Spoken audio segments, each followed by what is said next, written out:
So we're in Cleveland and we're getting 20 ball. So coach finally let me get the game. So I'm thinking like, yo, I can't mess this up. I'm getting the game. So I'm walking to check. Who I check on? I think it was my son. So I'm walking to check out my son. And LeBron looks at me and was like, yo, what up, Bam? I was like, wait a minute. How do you know me? I'm Bam Adebayo from the Miami Heat, and you're watching The Cover. Hey everybody, welcome to The Cover.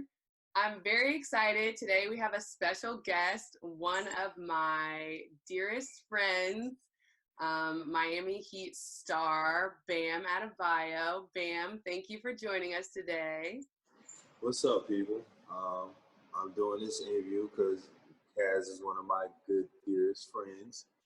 So yeah, I'm good. I'm happy to be the first. Oh, thank you. I didn't even ask you to say that. You just said that out of the kindness of your heart, and that's why we're friends. So, how are you doing? How's quarantine treating you? Boring. But I found a couple of new hobbies. I'm reading this interesting book right now. So that, and then just kicking it with my homies. What's the title of the book? It's Old Money Staying Rich. Oh, what's it about? Well, so far it's just giving me like a little scenario on like this NFL player's background and how he like spent money and didn't know how to really like, I guess, save it. Okay. You're getting ready for the max contract. You're getting your mind right. Y'all love this. Yes, I am. Okay, so tell me about some of these new hobbies that you picked up during quarantine. What are you doing like physically? Because I know for us athletes, it's been a really challenging time not being able to get in the gym. So how have you been able to stay physically and mentally engaged? Our team, we're doing Zoom calls, but we're doing like in-home workouts with like dumbbells, bands. We're doing Pilates, and that's kind of how we're keeping connected with one another. So we don't really use like chemistry. Okay. And What are your thoughts on Pilates? Because we did that as a team in college. So what are your thoughts on it? Pilates is hard as hell. So hard. Like I thought it was gonna be more like yoga, I guess. So I thought it was gonna be a lot of like woosah and stretching. No. It ain't none of that. At all. Would you say you're good at Pilates? Would you say like how do you feel? If I had to rank myself amongst my teammates, I'm number one. You're number one.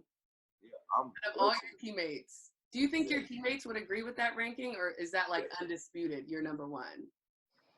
It doesn't matter what they think. They know that I'm number one. Hey, call it how you see it.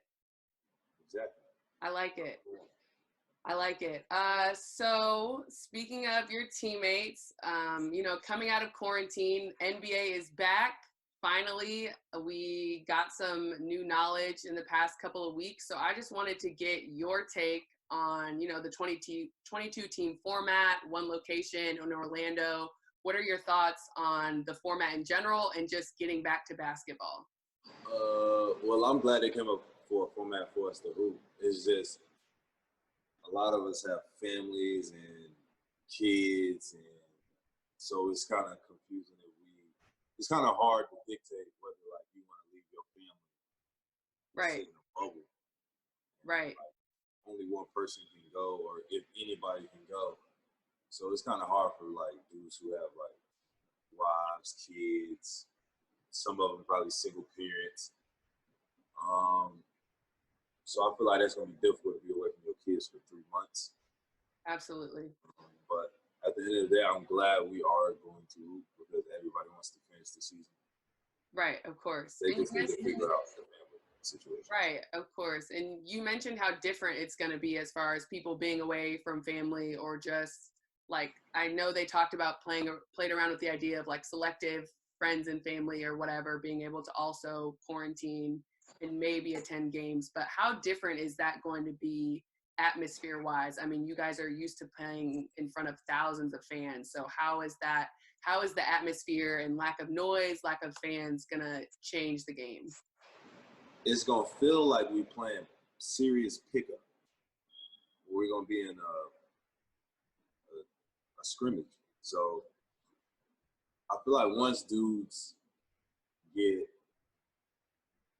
the whole home court advantage thing out of our minds and we just kind of like hoop, I feel like that's when we'll start to forget about not having fans, even though we'll hear our teammates on the bench. But it's going to be like, hey, that's how I kind of want, which everybody needs to really, yeah. So it's kind of going to be like, hey, not that many fans, but you might have another team looking at y'all. I hope they do it that way where you can go watch somebody play.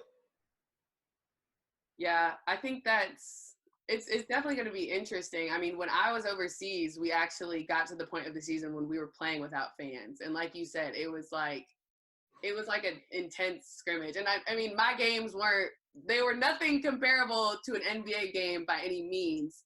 But I mean, we did have fans. So once they said no more fans, no more spectators, it definitely changes. I don't want to say how you play, but I mean, the pace of the game feels really different for sure. I can agree to that. I hope our game don't feel like that. But I can only imagine if somebody like gets off to a slow start, how they gonna regain that energy from somewhere. Because some people get slow starts at home, and the crowd is the reason why they get back to the game. Yeah, it's going to be, moving forward, it's going to be really, really interesting to see. So a topic amongst a lot of athletes right now, especially in the NBA, but really all over the world, is police brutality and the Black Lives Matter movement. So I just wanted to, let's just jump in and talk about it. I wanted to get your thoughts as, you're a prominent figure, especially within your community. You're an athlete, you have a platform, but, first and foremost, you are a Black man. So how do these things affect you on an everyday basis? Well, yeah, I wouldn't say it affects me, but it affects our people. So I will say seeing the change that's happening because of social media, getting it on record, being able to have visual proof so they can't say this happened and just go by word of mouth.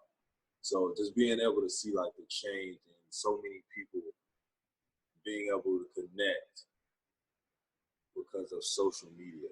I feel like that's the reason why back in the day we couldn't really figure out how to put racism on blast because we didn't have a platform to where we can expose it. So I feel like having the internet and having social media is a way to expose racism, but also just have a way to reach somebody in China while sitting in the house. I feel like that's the biggest thing about it. I feel like we learned how to come together through social media to make a change. And speaking of social media, I know there's always kind of been, for a lot of athletes or people outside of sports, they like to tell athletes to stick to sports or, just like purely be an entertainer, be an athlete. How important do you think it is to utilize social media? Because it is a big platform, especially for guys in the NBA. Yeah, but it'd be no point to have the platform if you're not going to use it. You know what I mean? So, like, we play the game that we love, do the thing that we do, but at the end of the day, a lot of us have to remember that we are Black men. Like, I feel like a lot of guys lose track of that because we're in the NBA, and I can say it's favoritism in this world. So, but at the end of the day, you have to realize that you're a black man. And for us to use our platforms is like pretty cool because it's not, we have so many people following us from different parts of the world. And you can connect through all those different sources. And just by that, you can spark something in China to where somebody wants to protest. Or somebody in, I don't know, we're going to say Europe, Italy. Just being able to say something and somebody else seeing it and starting a national movement from it. Right. So you're saying that athletes using their platform should be kind of a given. Yeah. Like, it's something that we shouldn't even think twice about. Like if you have a platform, you need to stand for something as an athlete. Yeah, because at the end of the day, you can't be silent about racial injustice.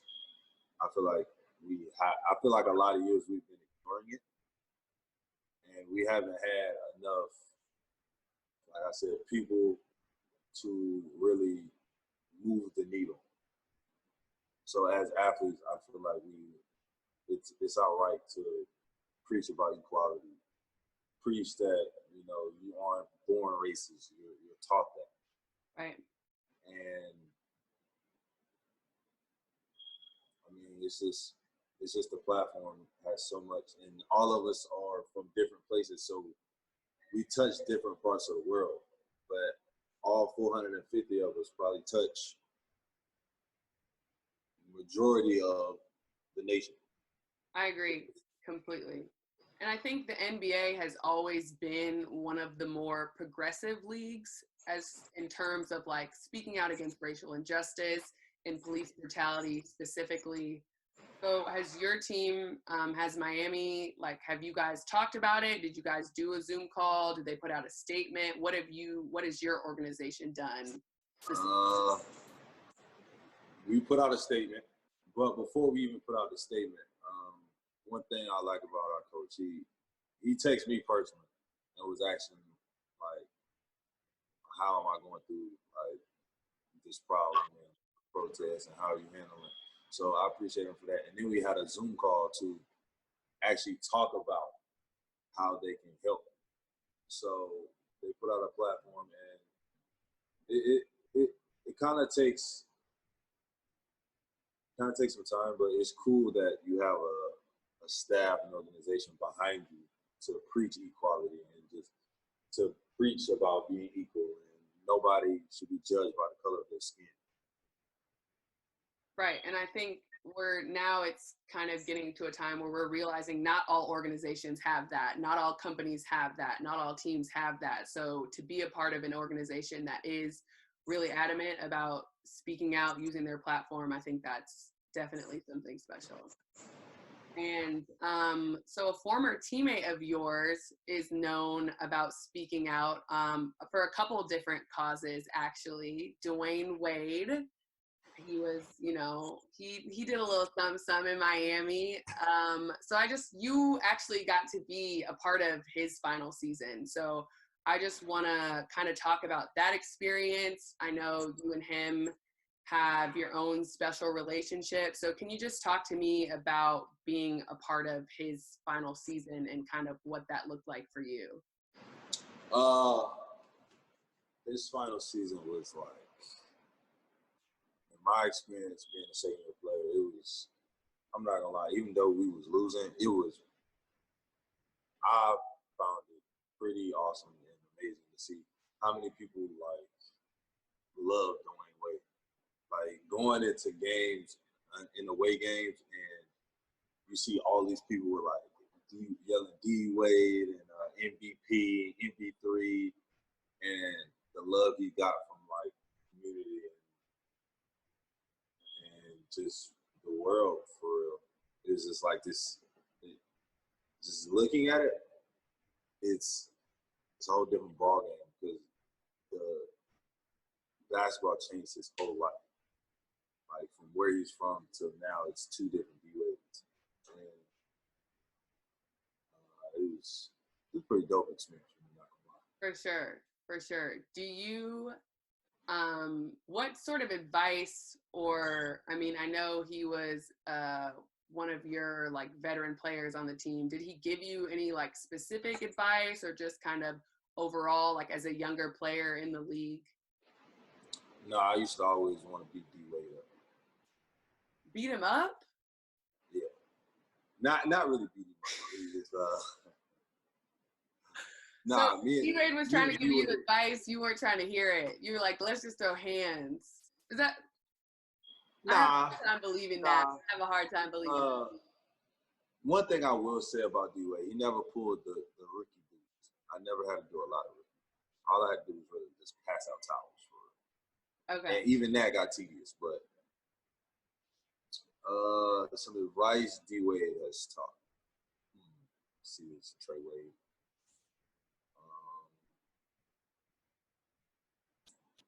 Off the court,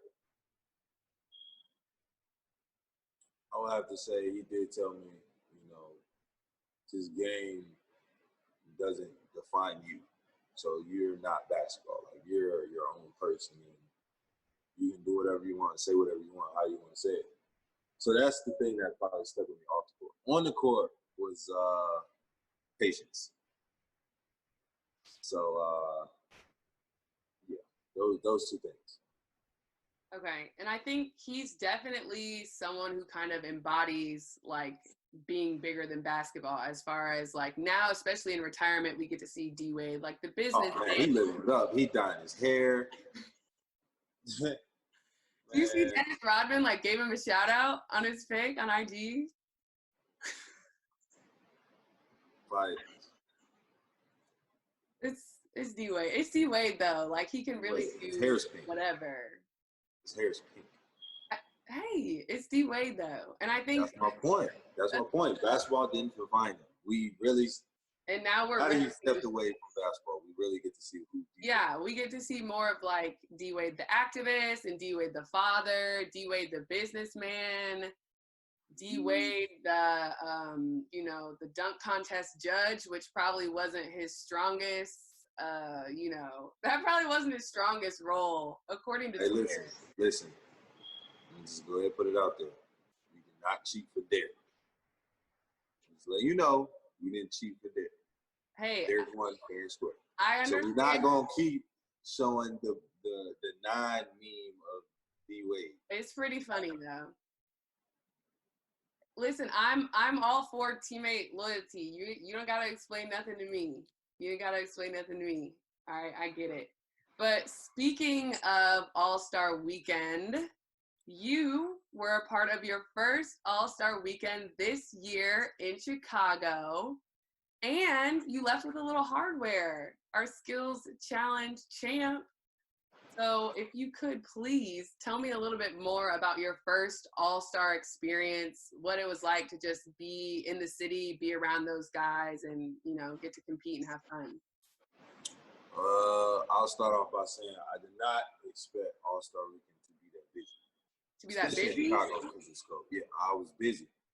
I could have been doing some sort of event or meet and greet appearance from sun up to sundown every day. You thought you were just chilling. You thought you were gonna be chilling in Chicago, going to Harrow. Yeah, because All-Star Weekend, it's not.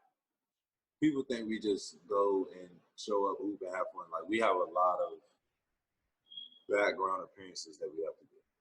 Okay, so that was something that you didn't expect from the weekend. I didn't expect it. I didn't expect it to be busy. For the Skills Challenge, I went through the practice run twice, and I was like, yo, I got a feeling of wins. I got a great feeling of wins. So going into this, I was like, all right, yo, fellas, like, I was talking to the guys in the locker room, like, yo, I'm finna win. And everybody's laughing because they're like, yo, you're not finna beat us, whatever. So I ended up winning. And that was probably like one of the, leading up to it, that was probably like the best feeling. Because in Vegas, I was last in betting. So You're last? I didn't know you were last. yeah, I was last. So I say this all the time. Whoever bet on me, I hope you went to like Ruth Chris, got you a good steak. It's on me. And You need to get then them tickets or something. I'm supposed to know who bet on me, Kaz. Well, you said you wanted them to go to Ruth Chris? Yeah, after they made their money, and then they had. You're right. They can get their own tickets with the money, huh? Nah, they can just go out to dinner. Okay. Let's go to They somewhere. don't even have to like go get a jersey or anything. Nah, they ain't got it. Just go get some dinner. Yeah, they bet on me. That's enough support. That's enough. Okay. That's But fair. that was probably the biggest moment of All-Star Weekend. And then I feel like the thing that opened my eyes was being in the locker room, and I'm one of the All-Stars. So, you know, when you sit on TV, it's different. Because on TV, you're like, yo, I want to be there.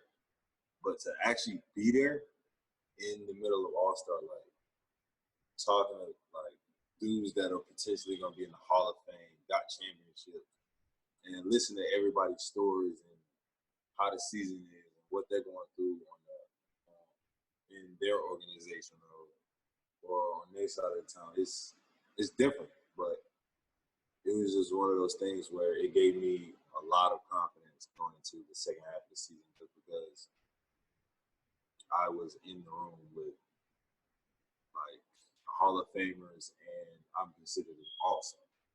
Right. So, I mean, you're obviously no longer a rookie, but you are still considered a younger player within the league. But as a rookie, I mean, you talked about your All-Star experience and being in the room with Hall of Famers and big name guys. But your rookie season, was there a couple of players or a player in particular, like the first time you matched up with them, that you were like, man, this is real. Like, I'm in the league with these dudes. I used to watch their highlights. Like, I'm here. It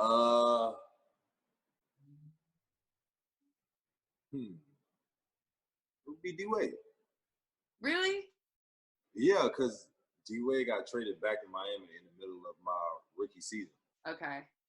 So I'm walking in one morning. I'm going. I think we have practice. I think it's practice.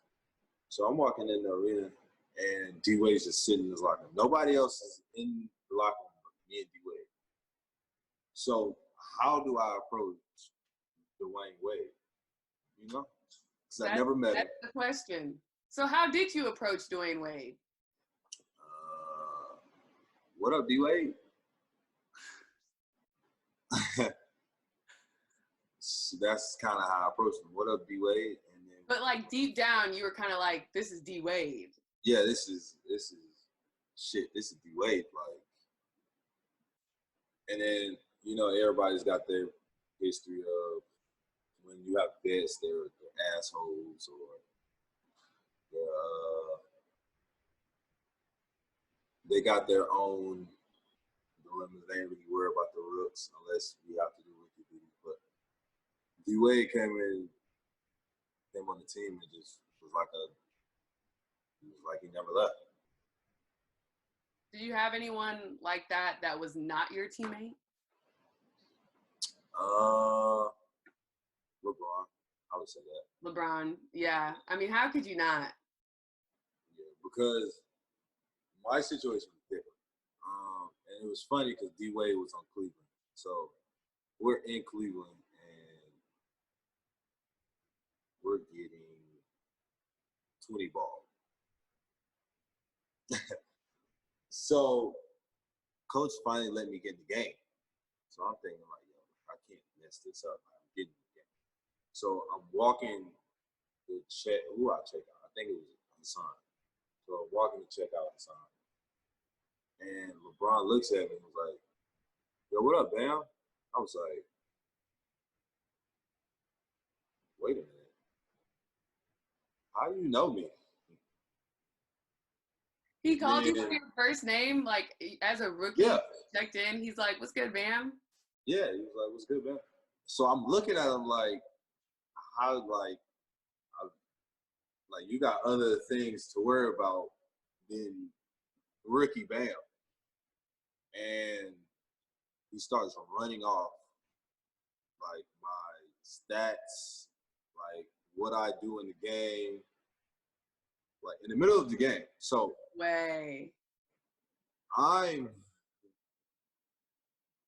I'm looking at him while he tells Tristan Thompson what I do on the court. And I'm like, bro, like I don't even play like that. Why do you know that? So that was kind of like my, oh shit, like this was like to be in the NBA. Like everybody is on the scouting report. Cause I'm thinking like I'm a rookie, like ain't nobody gonna know what I do. Like it's whatever. But now LeBron just went down the list of the things I did in the game, and it was pretty cool to hear. But then as an opponent, you're like, bro, why do you shouldn't know that. That's such a testament to him though, like as an athlete and as a person, because that's the one thing that everybody says about LeBron, like he knows the entire league like inside and out. No, I do believe that. After what he did,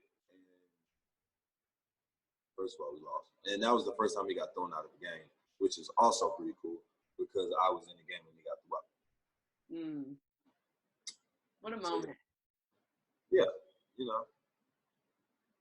And so he's someone that's really, really big on giving back, as we all know. Charity is something that's really important to him and helping out his community. And I know that that's something that's also really important to you. You started your own foundation, the BAM Foundation, in 2017, correct? Yes. Okay, so tell us a little bit more about the BAM Foundation and what you all do. Actually, fun fact, my mom started the foundation. Your mom started the foundation. Well, she had her 2 cents, and the 2 cent went a long way. Right. What mom like, says look, goes. Yeah, she was like, look, I want to do something for, my mom actually started the foundation.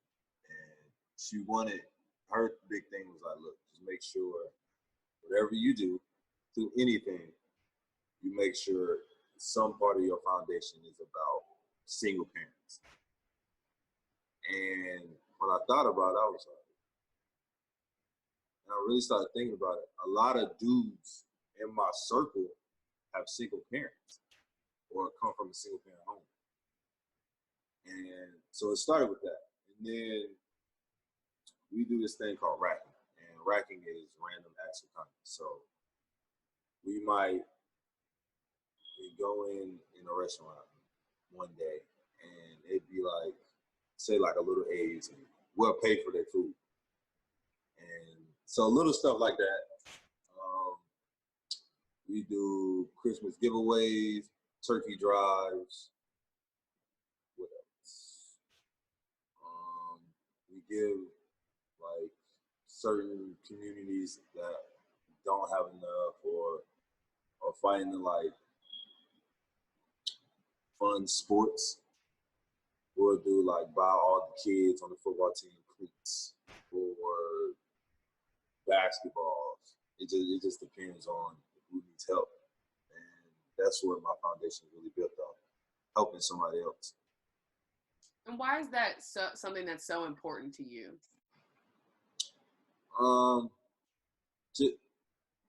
For me, I get the joy out of seeing somebody else be happy. And so for Christmas, like this girl, she wanted an iPad because she was going to college. So took it upon myself, I bought her a MacBook and an iPad.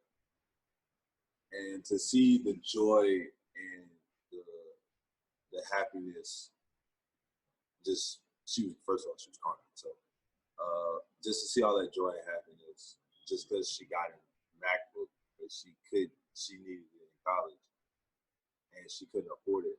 Just to see her face and how happy she was, crying on camera, just experiencing that is just what I love to do. I love to to just make other people happy in those type of situations.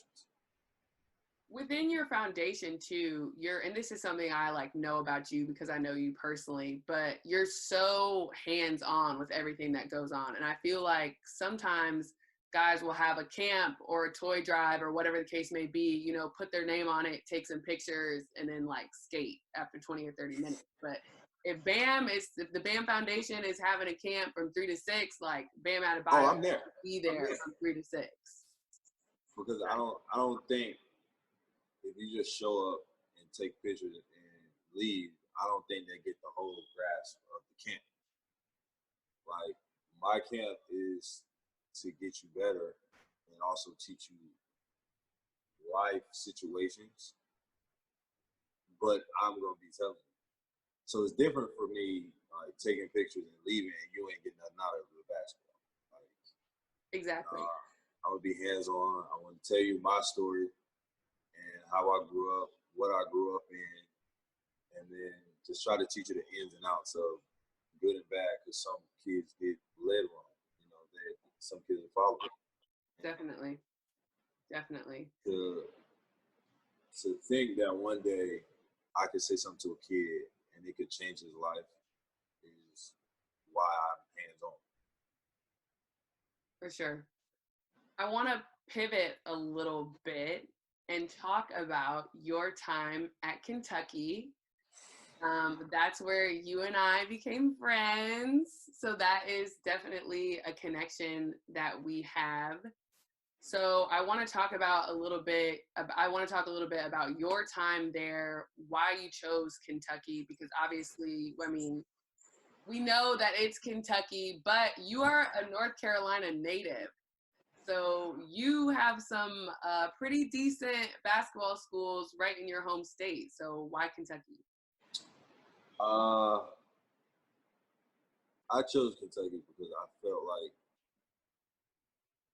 they were the most honest with me. So there was no, look, you come here, you're going to get guaranteed minutes. You get guaranteed this, you get guaranteed that. There was none of that. It was none of that. And Cal just told me straight up, like, look, if you come here, you have to earn your minutes. I'm not just going to give you minutes, because if you're not producing and somebody else is, I'm playing the next person. And I feel like that was the reason why I chose Kentucky. Just because of he had the realness to say that to me. And a lot of coaches can't do that. A lot of coaches want to, like, tell a player something and then do something else. Right, tell them what they want to hear. Yeah, tell them what they want to hear. And he told me the truth. Like, look, if you don't produce, you won't play. But if you produce, you will not be here for another year. So if you do what you want to do, you can be here for 8 months, basically. Right. And I mean, obviously it worked out for you. It feels like family. Feels like how I'm here. So that's why I chose Kentucky. Kentucky is known for producing NBA players and just being a school that hosts a lot of big time players, one and dones, you name it. So I want to ask you, I want to put you in Coach Cal's shoes. You have to create a starting lineup, all time Kentucky players, but you cannot put yourself in this starting five. What? You can come off the bench. You can be six man like Lou will. You cannot be starting five. So I'm gonna go with Carl. Okay. AD. Okay. You talking about college, right? College, yeah, college.